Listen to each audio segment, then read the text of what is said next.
Hi, I'm Simon. I'm the woodwind teacher here at Morpeth School, and today I'm going to do an introductory lesson to the saxophone.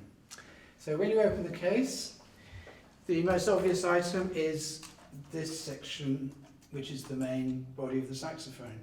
But I'm not going to start with that straight away. I'm going to start with some other important parts of the saxophone. So in the case, there'll also be that, which we call the crook, and there'll be that which is the mouthpiece, which is the part of the saxophone that's actually going to generate the sound. So take the mouthpiece and just put it over the cork end of the crook, and it might need to go on quite a long way. If it's difficult to get on, a little bit of Vaseline will make the cork easier to put the mouthpiece over. Okay, so there we now have the crook with the mouthpiece. The mouthpiece has a hole, which is where the air's going to go, and the hole should be downwards when the crook is that way round, so it's like that. Yeah.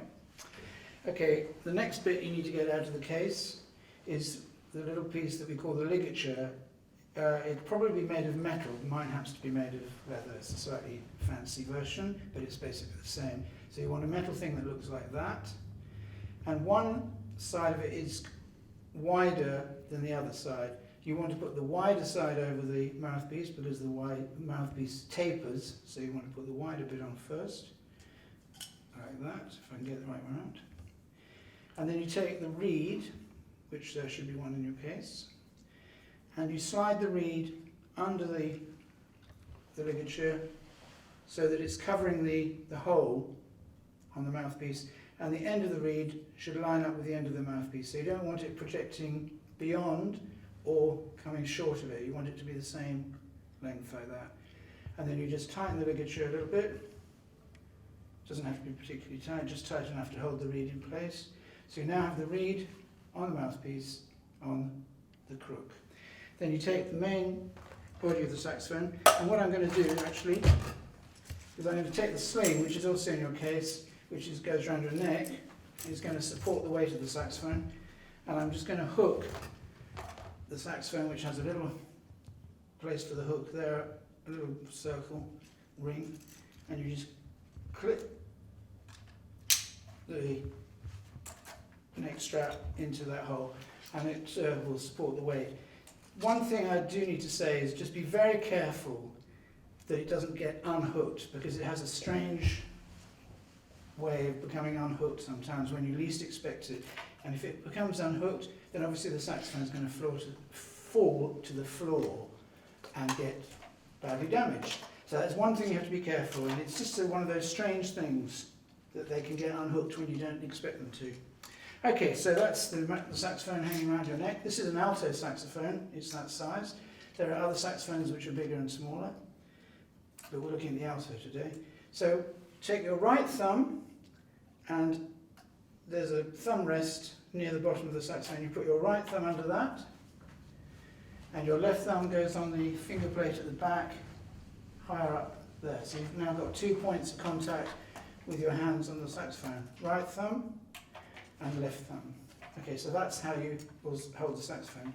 So take the crook with the mouthpiece, and before we even put it in, let's just see if we can get a sound out of it.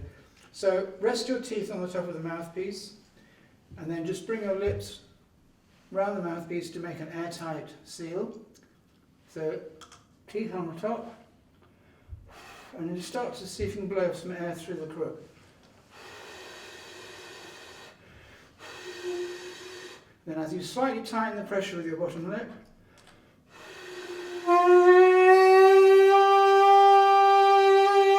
you should be able to get a sound. You might need to adjust how far in your mouth the mouthpiece goes. If it's not far enough, it'll be very hard to get a sound. If it's too far, you'll get not a very nice sound. So you need to just kind of find a happy medium between too far and too little.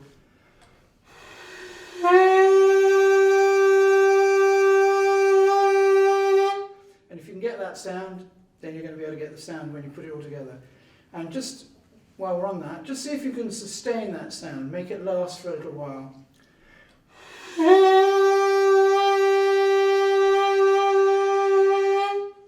So when we breathe, when we play a musical instrument, a woodwind instrument, we breathe from the diaphragm.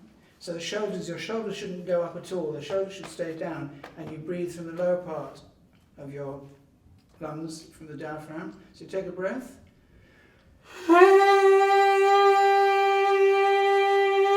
And as I'm doing that, I can feel my stomach moving in as the air goes out.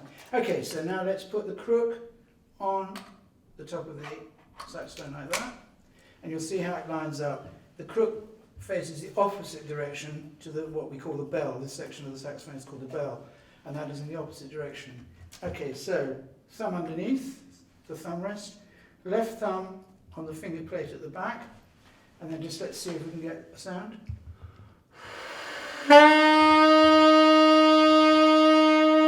I'm not even pressing any of the buttons yet, or keys as they're actually called. I'm not pressing any of those. I'm just literally supporting the saxophone with my two thumbs, resting my teeth on the top of the mouthpiece, and just blowing through.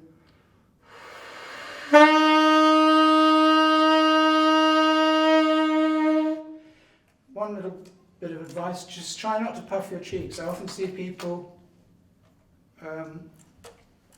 puffing their cheeks out, thinking that they're like one of those pictures you see in the Renaissance of people blowing clouds across the sky with puffed cheeks. That's not the right way to do it. You want to keep your cheeks in.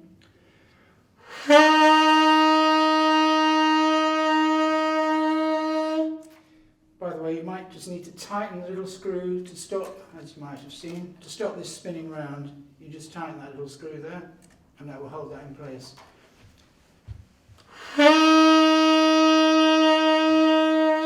So that's basically the start. That's making a sound on the saxophone. If you want to then start trying to press these keys, you've got 3 keys for your left hand. It's not like a piano. Each key doesn't make a different note. You need to add keys. So that will be your first note with your first finger. First and second finger will give you your next note. First, second and third finger will give you your next note after that. So let me just demonstrate.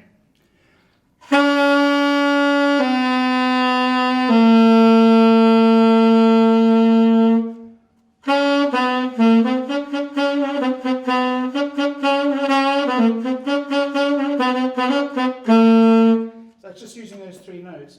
And there's one additional technique I can just show you to go with that, and it's called tonguing the note. So I can use my tongue, as if I was saying the letter D, to interrupt the flow of air. So if I blow a long note, and then I can use my tongue to make lots of short notes.